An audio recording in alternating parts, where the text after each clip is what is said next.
السلام علیکم ویورس، آئیے ہم اگلا حصہ شروع کرتے ہیں کہانی کا۔ آپ کو یقیناً انتظار ہوگا، تو پھر بسم اللہ الرحمن الرحیم۔ میرے خدا، یہ کیا اسرار ہے؟ اس کے منہ سے بڑبڑانے کے انداز میں نکلا۔ کئی منٹ تک وہ بیٹھی سوچتی رہی اور پھر ایک گہری سانس لے باہر آ گئی۔ اس کی سمجھ میں نہیں آ رہا تھا کہ اب کیا کرے، کہاں جائے۔ برتن وغیرہ دھونے کا کام تو 9:30 بجے تک ہوتا تھا، اس کے بعد پکنے کے لیے آ جاتا تھا اور وہ اس میں مصروف ہو جاتی تھی، لیکن برتن دھل چکے تھے، پکنے کا ابھی وقت نہیں ہوا تھا۔ دفتراً اسے خیال آیا کہ اخلاقاً اسے بھی فوزیہ خالہ کو دیکھنے جانا چاہیے۔ فوزیہ خالہ جل گئی تھیں اور وہ ابھی تک انہیں دیکھنے نہیں گئی تھی۔ اس کے قدم ان کے کمرے کی طرف اٹھ گئے۔ گھر کے دوسرے لوگ اب بھی اس کمرے میں تھے، یہاں تک کہ چاچا جان بھی آفس نہیں گئے تھے۔ وہ دروازہ کھول کر اندر داخل ہوئی۔ ڈاکٹر نے فوزیہ خالہ کے چہرے پر کوئی مرہم لگایا تھا۔ ان کا پورا چہرہ چھلنا ہو رہا تھا، البتہ آنکھیں کھلی ہوئی تھیں۔ انہوں نے نفرت بھری نظروں سے اسے دیکھا اور کراتے ہوئے بولی، اب جلنے پر نمک چھڑکنے آئی ہو، اب کیوں اپنی منحوس شکل دکھائے؟ خالہ، مجھے افسوس ہے، اس نے بھرائے ہوئے انداز میں کہا۔ آپ خود ہی کچھ زیادہ غصے میں آ گئی تھی فوزی باجی، نمک بعد میں ڈالا جا سکتا تھا، اور پھر میں آپ سے کہہ چکا ہوں کہ چائے میں نمک نہ پیا کریں، نقصان دہ ہوتا ہے، چچا جان نے کہا۔ ہاں، گویا میری یہ غلطی تھی۔ ٹھیک کہتے ہو میاں، گوشت سے ناخن جدا نہیں ہوتے۔ سو تمہاری بھتیجی ہے میں کون ہوں؟ بیوی کی بہن، ٹکڑوں پر پلنے والی خالہ۔ فوزی تصفیہ لے کر بہانے لگی۔ اب آپ تو بلا وجہ بات کا بتنگڑ بنا دیتی ہیں، چچا جان گھبرا کر بولے۔ ایسی ہی ناگواری سی گزر رہی ہے تو ہاتھ پکڑ کر نکال دیجیے گھر سے۔ ان کی لاڈلی سے کچھ نہیں کہا جاتا، جب وہ چائے میں نمک پیتی ہیں تو آخر کیوں یاد نہیں رکھا جاتا؟ چچی جان نے بہن کے آنسو برداشت نہ ہو چکے، وہ ان کی حمایت میں بول پڑی۔ خدا سے ڈریں بیگم، میں نے کچھ کہا بھی ہو؟ چچا جان دو رخی مار برداشت نہ کر سکی، کلیجہ نوچ لیتے اور کہتے ہو کچھ نہیں کہا۔ ارے میں اس کمبخت کی وجہ سے نہیں جلی تو اور ابھی خالہ فوزی جملہ پورا بھی نہ کر پائی تھی کہ روشندان سے ایک چڑیا اڑتی ہوئی آئی اور پیتل کے اس گلدان پر بیٹھ گئی جو خالہ فوزیہ کے سر کے عین اوپر رکھا تھا۔ چڑیا بیٹھتے ہی اڑی اور گلدان خالہ کے سر پر آ پڑا۔ ارے مر گئی مر گئی مر گئی، خالہ فوزی دہاڑے مارنے لگی۔ ایک بار پھر لے دے مچ گئی۔ نکل جا مدود یہاں سے، کیا میری بہن کی جان لے کر دم لے گی؟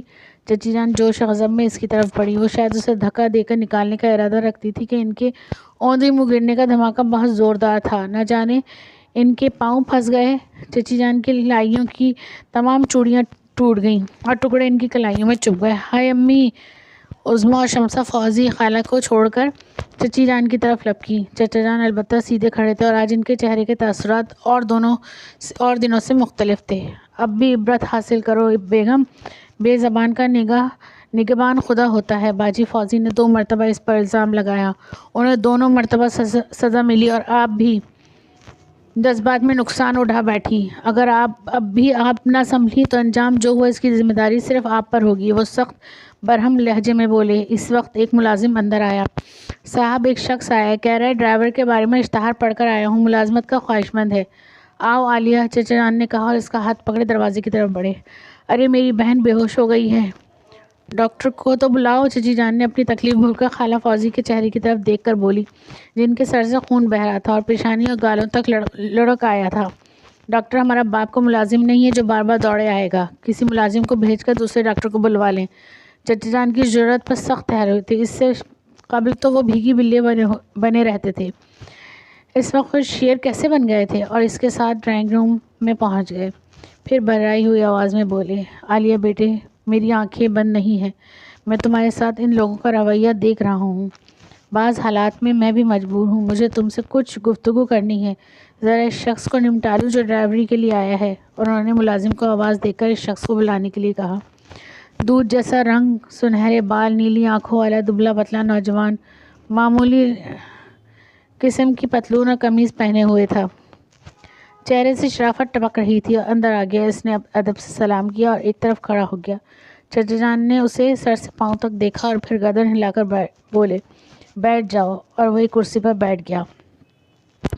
کچھ تعلیم یافتہ ہو؟ جی ہاں، واجبی سی تعلیم ہے، لکھ پڑھ لیتا ہوں، وہ آرام سے بولا۔ ڈرائیونگ لائسنس موجود ہے؟ جی ہاں۔ اس نے جیب سے ایک کاغذ نکال کر سامنے رکھ دیا۔ چچا جان کاغذ کو دیکھنے لگے. کتنی تنخواہ لوگے سلمان میاں؟ اس کے علاوہ 2-3 باتیں واضح کر دوں. تمہیں یہاں رہنا ہوگا. ایمانداری شرط ہے. اپنے کام سے کام رکھو گے. مجھے منظور ہے جناب. میں سر چھپانے کے لیے جگہ چاہتا ہوں. تنخواہ جو بھی مل جائے. میرا اخراجات سے زیادہ نہیں ہے. بہت زیادہ نہیں. ٹھیک ہے 2000 روپے دیں گے. کھانے اور کپڑے وغیرہ ہماری طرف سے. تمہارا ساتھ اور کون ہے؟ تنہا ہوں. کیا تمہیں منظور ہے؟ بخوشی جناب. جب کپڑے اور کھانا آپ دو گے تو مجھے 2000 کی کیا ضرورت ہے؟ 1000 کافی ہے. اس نے کہا. چچا جان گردن ہلانے لگے. ٹھیک تم چاہو آج سے ہی کام شروع کر دو. چچا جان نے کہا اور سلمان نے گردن ہلا دی. اس نے ایک بار بھی عالیہ کی طرف نہیں دیکھا تھا لیکن عالیہ اس کے دل کو کی دنیا تو بری طرح ڈاواڈول ہو گئی تھی. اس نوجوان کے چہرے میں نہ جانے کیا بات تھی. اس کے دل میں ایک کسک پیدا ہو گئی. چچا جان نے ملازم کو بلا کر کہا ڈرائیور والا کوارٹر سلمان کو دے دیا جائے اور اس کی تمام ضروریات کا خیال رکھا جائے. اس کے جانے کے بعد چچا جان عالیہ سے گفتگو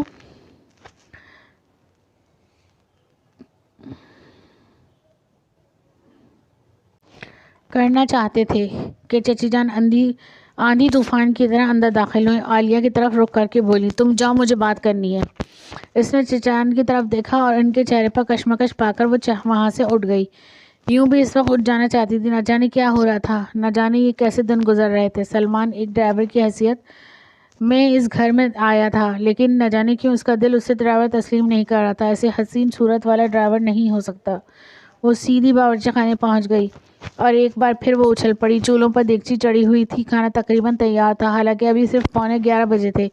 اس نے تمام ہنڈیاں کھول کر دیکھی. بڑی عمدہ خوشبو اٹھ رہی تھی. ابھی تک جن حالات سے گزری تھی ان کی وجہ سے ناشتہ کرنا بھی بھول گئی تھی. روز کا معمول تھا.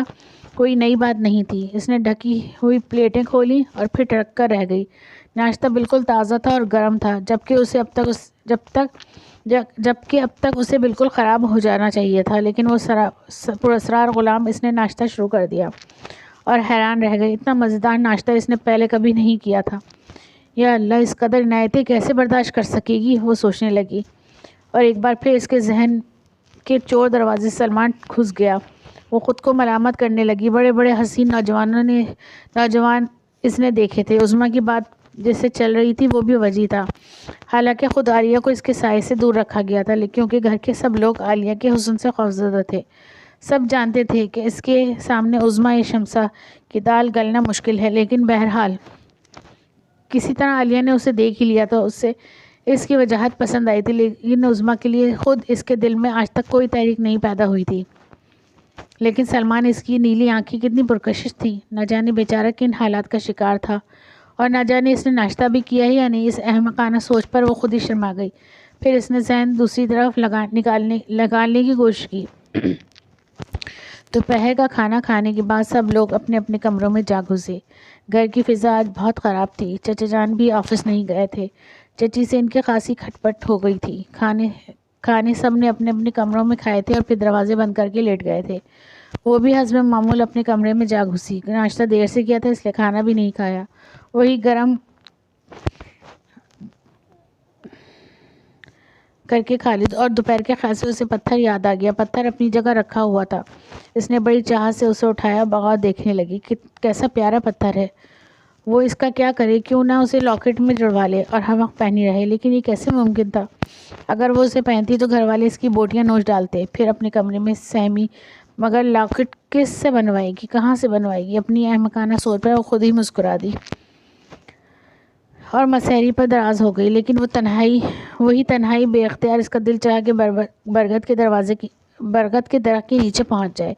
وہی ٹھنڈی چھاؤں. وہی خوبصورت فضا. لیکن اس کے ساتھ ایک ہلکا سا خوف اس کے ذہن میں ابھر آیا. وہ خوفناک غلام اسے یاد آ گئے. لیکن ان غلاموں نے اب تک اسے نقصان نہیں پہنچایا تھا بلکہ وہ اس سے تعاون کر رہے تھے. وہ ہر نازک لمحے میں نہ صرف اس کی مدد کر رہے تھے بلکہ اسے برا بھلا کہنے والوں کا دماغ بھی درست کر رہے تھے. پھر ان سے ڈرنے کی کیا ضرورت تھی. وہ تو اس کے ہمدرد ہیں. اس خیال نے اسے ڈھارس دی اور وہ دروازہ کھول کر اپنے کمرے سے نکل گئی. حسب معمول باہر چلچلاتی ہوئی دھوپ پڑ رہی تھی. چہرہ جھلسا جا رہا تھا. لیکن اچانک اس نے اپنے اوپر ایک سایہ دیکھا اور اس کی نظریں آسمان کی طرف اٹھ گئیں. لیکن اوپر کوئی ایسی چیز نہیں تھی جس کا وہ سایہ ہوتا. وہی انوکھے غلام. اس نے سوچا وہ اس قدر خیال رکھتے ہیں. وہ دل ہی دل میں ان کی ممنون ہوئے بغیر نہ رہ سکی. اس وقت وہ اس سائے سے خوفزدہ بھی نہ ہوئی تھی اور اس کے نیچے اور اس کے نیچے برگد کے درخت تک پہنچ گئی۔ مالی کی چارپائی اسی طرح بچھی ہوئی تھی۔ اس نے ایک گہری سانس لی اور چارپائی پر بیٹھ گئی۔ اس وقت اس کی نگاہ درخت کے دوسری طرف پڑی۔ کسی کے بازو نظر آ رہے تھے۔ کوئی درخت سے پشت لگائے منہ دوسری طرف کیے ہوئے بیٹھا تھا۔ مالی، اس نے آواز دی اور بیٹھا ہوا آدمی جلدی سے اٹھ کر اس کے سامنے آ گیا۔ عالیہ کا دل دھڑکنے لگا کیونکہ یہ سلمان تھا۔ آپ؟ اس کے منہ سے سسراتی ہوئی آواز نکلی۔ میرا نام سلمان ہے مالکن، اس نے ادب سے کہا۔ اس کی نیلی آنکھوں میں محبت کے لڈو پھوٹ رہے تھے۔ اجنبی مردوں سے ہم کلام ہونے کا اسے شاذ و نادر ہی اتفاق ہوا تھا، اس لیے اس کی پیشانی عرق آلود ہو گئی تھی۔ آپ کو تکلیف ہو رہی ہے؟ میں چلا جاؤں؟ اس نے پوچھا، لیکن اس کے منہ سے آواز نہ نکل سکی۔ کوارٹر کی چھت پر اس نے پوچھا، لیکن اس کے منہ سے آواز نہ نکل سکی۔ کوارٹر کی چھت تپ رہی تھی، اس لیے درخت کے نیچے آ گیا۔ میں جا رہا ہوں، آپ اطمینان سے بیٹھیں۔ اس نے ایک قدم بڑھایا اور بے ساختہ بول پڑی، رکو، بیٹھ جاؤ، کیا حرج ہے؟ نہ جانے یہ الفاظ اس نے کس طرح ادا کیے تھے۔ شکریہ۔ وہ مسکراتے ہوئے اسی جگہ بیٹھ گیا اور وہ متوحش ہو کر ادھر ادھر دیکھنے لگی۔ یہ شکریہ سے مختلف نہیں تھا جو وہ ایک دن پہلے سن چکی تھی، لیکن پھر اسے اپنی بے وقوفی پر غصہ آیا۔ نہ جانے وہ اتنی احمق کیوں ہوتی جا رہی ہے۔ میرا نام عالیہ ہے، وہ بولی۔ انتہائی مناسب نام ہے، اس نے کہا۔ تم نے کھانا کھا لیا؟ اس نے گھبراہٹ میں دوسرا سوال داغ دیا۔ مجھے نہیں معلوم مہمان کو کھانا کون دیتا ہے۔ اس کا مطلب ہے کہ تم ابھی تک بھوکے ہو۔ اس نے اسے گہری نظروں سے دیکھا اور کہا، میرے لیے کوئی نئی بات نہیں، کافی عرصے سے بے روزگار ہوں، لیکن اکثر دوپہر کا کھانا کم ہی کھاتا ہوں، اس نے کہا، اور عالیہ کا دل ہمدردی سے دھڑک اٹھا۔ اس کی یہ بات اسے بڑی درد بھری لگی اور بے ساختہ اٹھ گئی۔ آؤ، میں بہت شرمندہ ہوں، پلیز آؤ۔ آپ کیا تکلیف کریں گی مالکن؟ پھر مالکن، میں عالیہ ہوں اور بس۔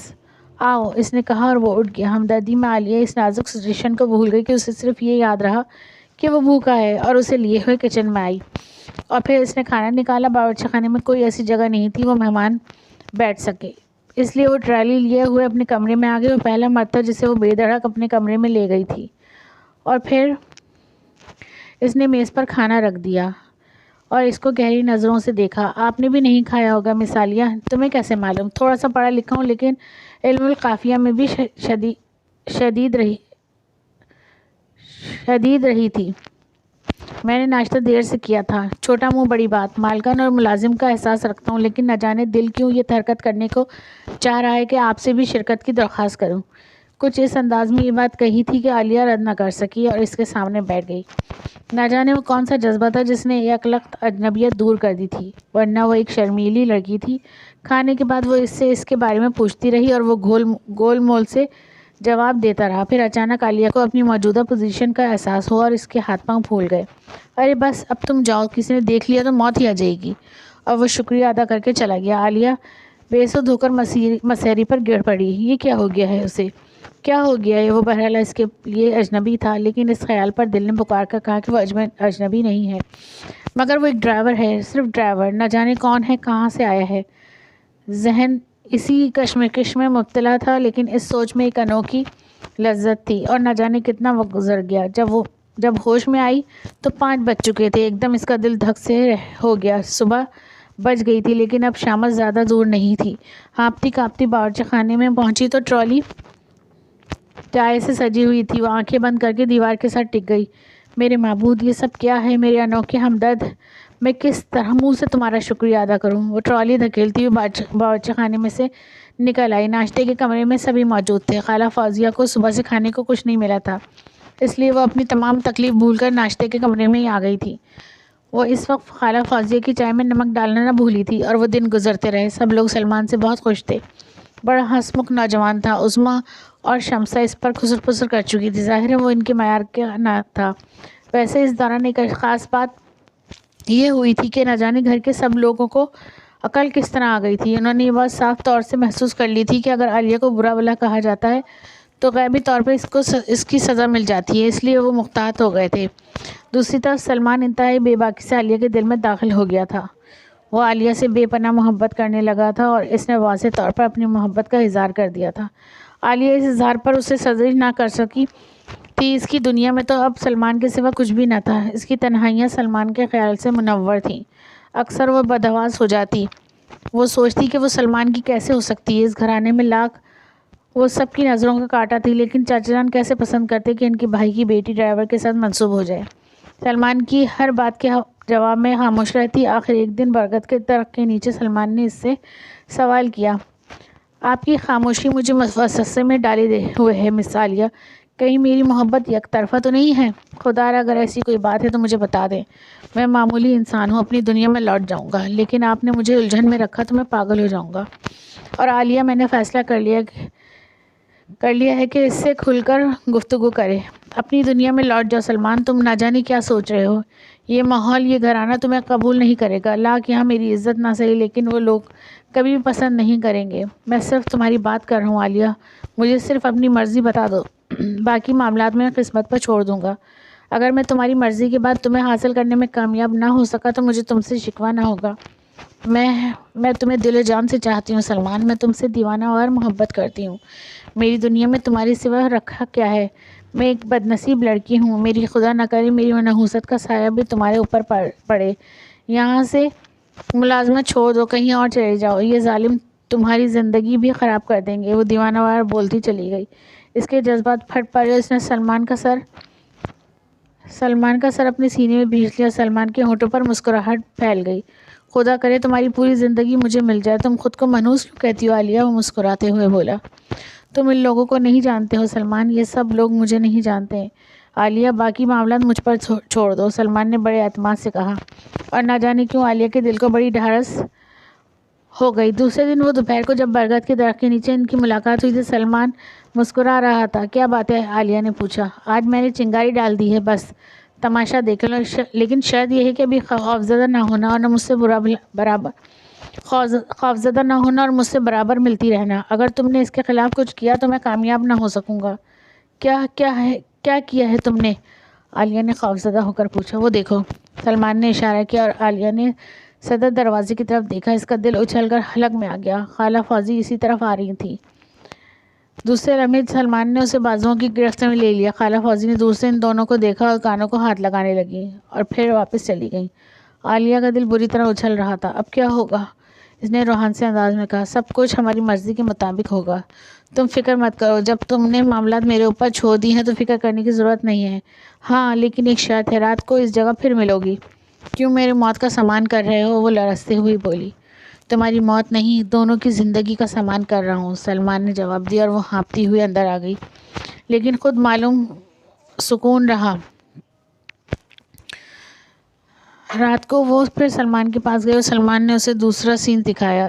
اس بار خالہ فوزی اکیلی نہ تھی، ان کے ساتھ چچی جان بھی تھیں. وہ بالکل ہی ہلکان ہو گئی، یہاں تک کہ دوسرے دن اسے خوف سے بخار ہو گیا.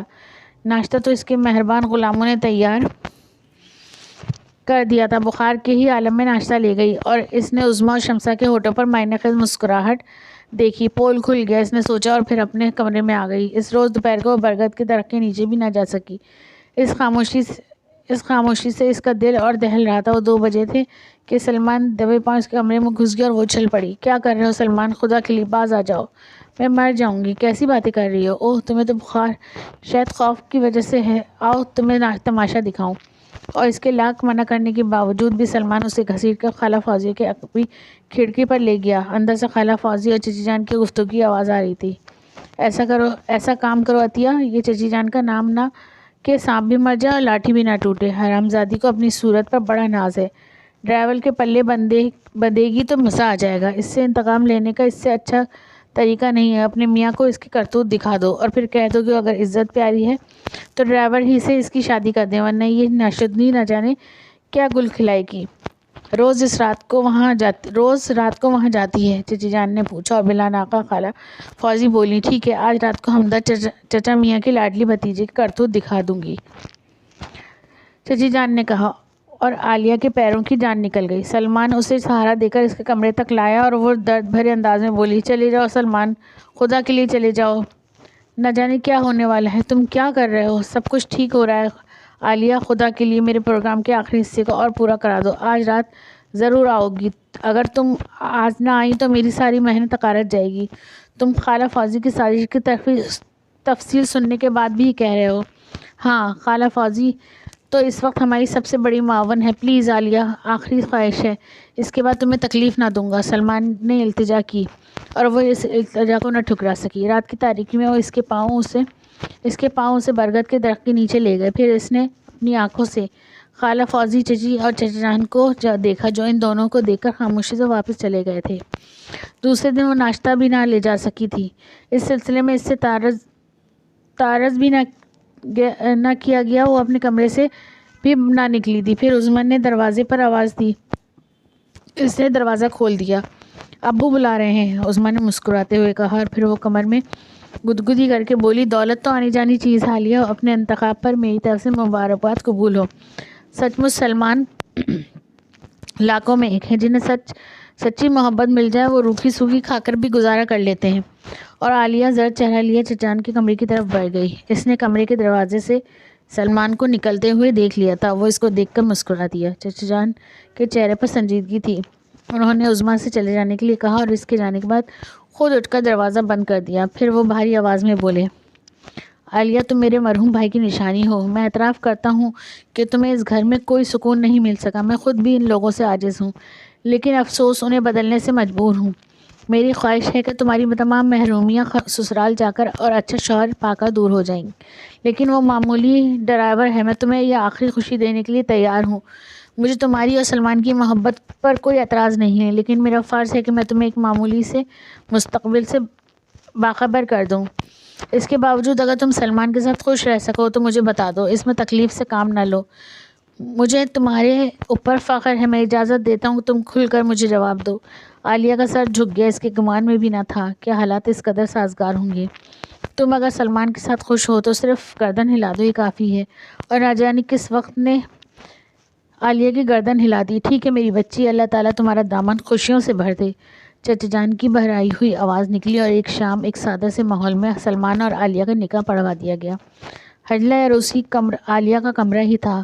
عظمیٰ اور شمسہ کافی دیر تک اس سے مذاق کرتی رہیں اور پھر چلی گئیں. اس کے بعد عالیہ کو سلمان کے قدموں کی آواز سنائی دی اور وہ اس کے قریب پہنچ گیا. جذبات سے کانپتے ہوئے ہاتھوں سے اس نے عالیہ کا گھونگھٹ الٹا اور انتہائی حسین لاکٹ اس کی گردن میں ڈال دیا. عالیہ نے لاکٹ دیکھا اور حیرانگی سے سلمان کو دیکھا، اور سلمان نے اس کی آنکھوں کو چوم لیا. یہ پتھر ہی تو ہے ہماری محبت کی کامیابی کا ضامن، ہے نا عالیہ؟ عالیہ اٹھو، اپنے سسر اور ساس کو سلام نہیں کرنے چلو گی؟ کہاں ہے وہ؟ اس نے حیرانی سے پوچھا. آنکھیں بند کرو، سلمان نے کہا. عالیہ نے معصومیت سے آنکھیں بند کر لیں اور پھر سلمان کے کہنے پر جب اس نے آنکھیں کھولی تو خود کو ایک ایسی دنیا میں پایا جو اس کے وہم گمان میں بھی نہ تھی. وہ سنگ مرمر کا عالیشان محل تھا. چاروں طرف قیمتی زر و جواہرات جڑے ہوئے تھے. دو طرفہ حسین و جمیل عورتیں خون لیے کھڑی تھیں اور سامنے ایک معمر بزرگ و خاتون بیٹھی تھی. میری امی اور ابا جان. سلمان نے سرگوشی کی اور عالیہ کا سر خود بخود سلام کے لیے جھک گیا. خوش آمدید دلہن، ہمیشہ خوش رہو. دونوں نے دعائیں دیں اور زر و جواہرات اس پر نثار کیے جانے لگے. اسے حسین زیورات سے لاد دیا گیا اور پھر راگ و رنگ کی محفل جم گئی. عالیہ خواب کے عالم میں سب کچھ دیکھ رہی تھی. اس کی سمجھ میں نہیں آ رہا تھا کہ رات 3 بجے اس محل کے کمرے میں اسے پہنچا دیا گیا جس کا تصور بھی نہیں کیا جا سکتا تھا. کمرے کی دیواروں میں ہیرے جواہرات جڑے ہوئے تھے جن سے قوس قزح منتشر ہو رہی تھی. ایک سونے کا چھپر کٹ موجود تھا. خدا کے لیے سلمان، مجھے بتاؤ تو صحیح، یہ سب کیا ہے؟ ہم کہاں آ گئے ہیں؟ تنہائی ملنے پر عالیہ نے بے قراری سے پوچھا.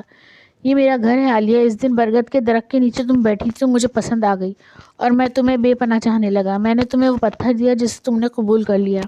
یہ ہمارے یہاں رنگ منگنی کی رسم ہوتی ہے. میں نے اپنے والدین سے کہا کہ میں تم سے شادی کرنا چاہتا ہوں، لیکن عالیہ، ہم میں اور تم میں ایک فرق ہے. ہم آتشی ہیں اور تم مٹی سے بنی ہوئی ہو. میرے والدین نے کہا کہ اگر تمہارے سرپرست اپنی خوشی سے تمہاری شادی میرے ساتھ کر دیں تو انہیں اعتراض نہ ہوگا. اور میں ڈرائیور بن کر تمہارے گھر پہنچ گیا. تم جن ہو سلمان؟ الحمدللہ مسلمان ہوں اور تمہارا پرستار. تمہیں کوئی تکلیف نہ ہوگی. عالیہ، میں تمہاری دنیا میں تمہارے ساتھ رہوں گا. میرے والدین نے اجازت دے دی ہے. میں ولیمہ بھی تمہاری دنیا میں ہی کر سکتا ہوں. میرے ایک خوبصورت کوٹھی موجود ہے، ایسی کوٹھی جو تمہارے دشمن نے خواب میں بھی نہ دیکھی ہوگی. کل سب کو اس کوٹھی میں بلائیں گے اور اس وقت ان کی حالت قابل دید ہوگی. میں نے تم سے یہ راز چھپا کر اپنے دل میں ہمیشہ چور محسوس کیا ہے. کیا تم اس بات پر مجھے ٹھکرا دو گی عالیہ؟ نہیں سلمان، نہیں. عالیہ نے اس کے سینے میں سر چھپا دیا. اور وہ خوفناک غلام بھی تو تم ہی نے بھیجے تھے. ہاں، میں اپنی عالیہ کو نوکروں کی طرح کام کرتے ہوئے کیسے دیکھ سکتا تھا؟ سلمان نے جواب دیا اور عالیہ کی تھوڑی بلند کر کے اس کی آنکھوں کو چوم لیا. دوسرے دن سب کے لیے حیرانگی کا دن تھا. سبھی ایک عالیشان کوٹھی میں ولیمہ کی دعوت پر موجود تھے اور سلمان اور عالیہ ایسے لباس میں تھے کہ شاید ہی ایسا لباس کسی نے اس سے پہلے دیکھا تھا. سب کی آنکھیں حیرت سے پھٹی جا رہی تھیں اور ایک دوسرے کا منہ دیکھ رہے تھے. عالیہ کے چہرے پہ مسکراہٹ بکھری ہوئی تھی. اس نے تمام کہانی سنا دی تھی کہ سلمان عام انسان نہیں ہے، یہ بہت ہی امیر کبیر انسان ہے اور یہ سب کچھ اس نے میرے محبت میں کیا ہے. وہ اتنا امیر ہونے کے باوجود بھی ایک معمولی سے ڈرائیور بن کر کئی ماہ رہا ہے. سبھی اس کی کہانی سن کر حیران ہو رہے تھے. ان کی زبانیں گنگ تھی. وہ جو کچھ سمجھ رہے تھے سب کچھ اس کے الٹ ہو گیا تھا. وہ چاہتے تھے کہ عالیہ ہمیشہ غلامی کی زندگی بسر کرنے کے لیے وہ تو راج کرنے والی بن گئی تھی. کئی نوکروں کی لائنیں اس کے سامنے لگی ہوئی تھیں اس شعر کے ساتھ: اجازت، مدعی لاکھ برا چاہے تو کیا ہوتا ہے، وہی ہوتا ہے جو منظور خدا ہوتا ہے. تیرے ملنے کو ہر اپنا بیگانہ چاہا، تیرے چاہت میں یوں سارا زمانہ چاہا. میرے دیوانے پن کا رہا وعدہ تم سے، تم بھی مانو گے کہ تم نے دیوانہ چاہا. دھڑکنوں نے بھلا دیے دل کے رشتے، میرے دل نے جب ان کو بلانا چاہا.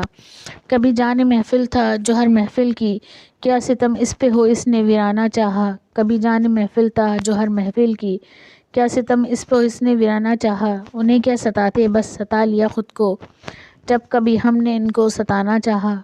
میری آنکھوں کا گھر تھی وہ آنکھیں، کیا کچھ غلط کیا کہ میں ان میں سمانا چاہا.